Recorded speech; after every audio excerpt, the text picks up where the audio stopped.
Okay, we could start with Merrill Kelly. First question for Merrill. Start with Nick. Merrill, just what can you take from that experience in Philadelphia that you can apply on Monday? I think just the overall experience, right? First playoff game there, first experience in that stadium. So I think walking in, even just the visual from the mound, right? So just little stuff like that. I don't think I've pitched there since, I think that was the first game I pitched there since 19, maybe. It's been a while. So just the fact that I, know the dimensions, know what the vantage point from the pitcher's mound, that type of thing. I think I can take that, just the whole game, in-game experience, and it'll be, it won't be fresh. A few more from Merrill. Alex down here in the front. Hey, Merrill. What's it been like to see how you guys have responded to those first couple of games? It's just been fun, man. Just the whole team's enjoying themselves right now. I think a lot of people didn't expect us to be here, so I think the fact that we can all kind of come together in that clubhouse and kind of cherish that and kind of use that to our advantage, I think has been big. But I saw that we've had 4 comeback wins in the postseason. That's kind of been our MO. It's maybe a little bit more stressful at times than I think a lot of us would like, but it's the playoffs. Anything can happen. I think at the end of the day, all that matters is getting the W at the end of the day. But we're enjoying it. We're kind of just going along for the ride right now. How much do you think the camaraderie and the relationships in there have helped you guys kind of create those comebacks? Yeah, I think a lot. Everybody trusts each other, right? Even if somebody doesn't get the job done, we're not sitting in there hanging our heads and saying, we're done for. It's kind of the next man up mentality. I think if someone doesn't do their job, the guy right behind them is going to want to pick him up, not only as a teammate, but just as a guy that's gotten to know everybody over the last 6 months, 7 months that we've been doing this. So I think the closer the team is, obviously it bodes well. Everybody's kind of pulling in the same direction. Teo. Merrill, when you were in Korea, did you ever dream about starts like these, or was that almost too far away to even think about? Every day. When I went over to Korea, like I've said before, my main goal was obviously to come back at some point. Nowhere in my mind when I was in Korea told myself that this was it, right? I never accepted the fact that was my career. I accepted the fact that was my career at the time until the foreseeable future, but I definitely didn't accept that was my career and that was where it was going to finish. I definitely had aspirations of being here, sitting in this room talking to you guys, and I think that was part of almost my daily routine. The games are on early in the morning over there when I wake up, so it was kind of, I would wake up and kind of check on, first I'd check on, my guys, my friends in the league, and see how they were doing that day, and then obviously pay attention to the teams that I thought, towards the end of my time over there, that I thought I might have had a chance to come back and contribute with. But yeah, there wasn't a day that went by in Korea that I didn't think about eventually being here.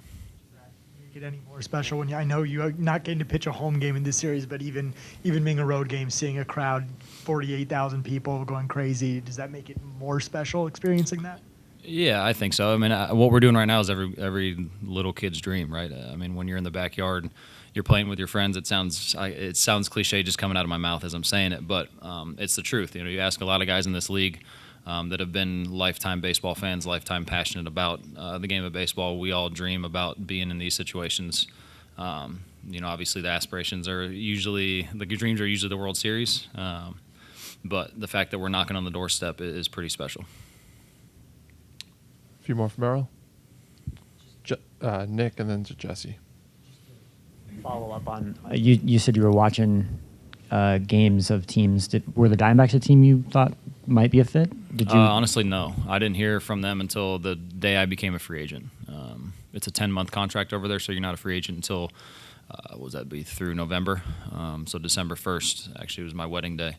The Dbacks gave me a call in the morning, and they said they wanted to get something done. I hadn't heard from them before that. The two teams in my mind were either San Diego or Boston, to be honest with you. And then when these guys called, and not only is it my backyard with my friends and family, but they also trumped, the two offers that we had on the table. So at that point, it was definitely a no-brainer. Jesse? Merrill, are you superstitious at all in the dugout watching any of these games where you sit? Anything along those lines? A little bit. Not too much as I think I used to be when I was younger. I think when you're younger, you kind of pay attention to that stuff a little bit more. And as you've seen more and more things happen in this game, you learn that a lot of things are just completely random. You have no control where you sit or what you're drinking or if you had seeds in your mouth at the time or not. I would say the only rule that I probably follow is same seats. If we're rolling, if like we had an inning last night, if things are going well and the boys are doing good, I would prefer if everybody stayed where they were at. But that would probably be my probably biggest and only superstition in the dugout. Barry. Who were the other two teams? San Diego and Boston. So, if the Diamondbacks hadn't come in with a higher offer, had you made a decision on which one you would have taken? No, it never got that far. That we knew we were getting 1-year offers from them, and the Diamondbacks came with a multi-year offer. So once the other two teams heard that the offer from these guys was multi-year, they kind of basically said that I should go ahead and take that one. So, basically, I mean, I know you guys think in the present. You don't want to think too much past today. But the fact is that if Zach wins today, you get to go home with a chance to clinch a spot in the World Series. You mean away? You mean away? No, but I mean you're in. It's from where you're from, right? Pretty much. We live there. I'm not from there, but we live there. Right. So, and a big deal was made about that before you pitched there the first time. So you get to go back to that area with a chance to clinch the World Series. Do you allow yourself to even think about that, or is it just like I'm going to center in on today first?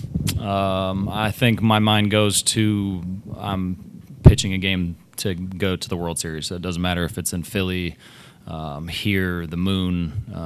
In my mind, it doesn't matter as long as I'm pitching a game. If I'm pitching a game to get to the World Series, that's where my mind's at, not necessarily where it's at. Okay, but you are thinking that if Jack wins today, you have a chance to take you to the World Series. You're already well, yeah, of course, ahead that's of what that. would happen if Zach won today. Yeah.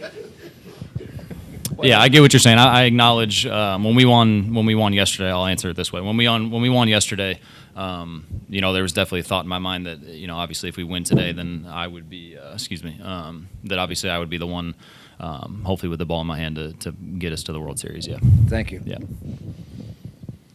We'll finish up with Alex in the front. I guess just kind of going back to that same subject, you mentioned that was on your wedding day. I mean, what was getting that news like for you? It was a crazy day, I'll say that. It was fun. I mean, the fact that I got to tell, not only my wife on, arguably the greatest day of my life, not only that I get to say yes and marry her, but then, but the fact that I also, knew that I was completing something that I'd worked my whole life for, definitely made that day a lot more special than it already started out to be.